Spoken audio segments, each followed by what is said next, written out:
My name is Aasha Ramesh, and I am representing the CSIPM, particularly the landless constituency, and I come from India. I'm part of the negotiations team for reducing inequalities here, and the negotiations have been going quite well, except one feels that it's been a little fast. It has not given sufficient time to discuss and look at some of the issues.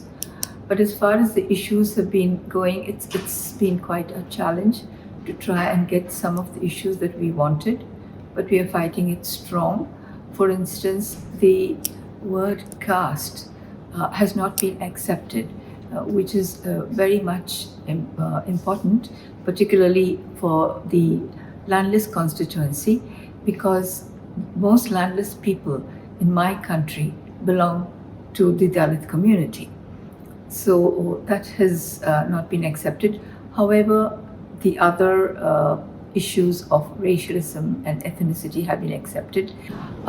When it came to other issues, I think we've managed in many ways to try and get issues in.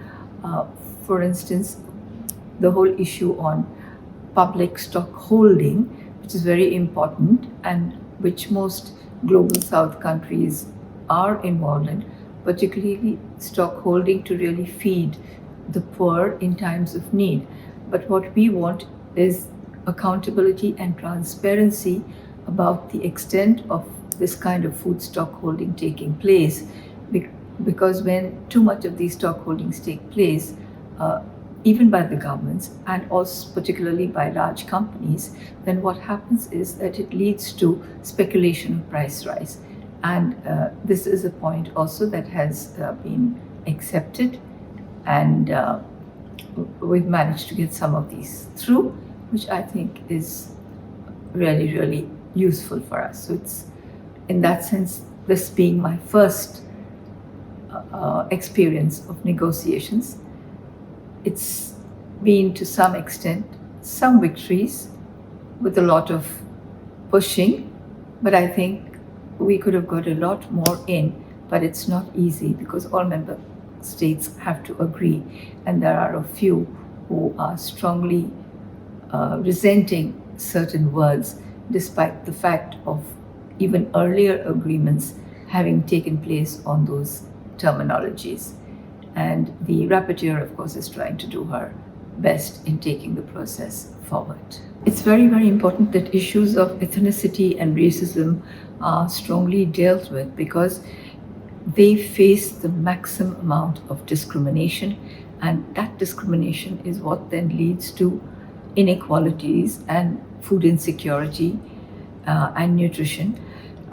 Because of the inequalities that they face, they are deprived of certain access to certain things because of the fact that they belong to certain categories. Even if there could be certain affirmative action taken by country governments, but because of the social norms that prevail, many times, despite the fact that there may be legislations to help remove these discriminations and inequalities, yet they continue to suffer huge discrimination and inequality because of the socialization process, the social structure. For instance, in India, when you're born into a particular community, it's very clear which caste you belong to. And belonging to a particular caste is where discrimination begins. And that is where, when that discrimination begins, you begin to face a lot of inequality in accessing the services that are meant to be for all people in the country.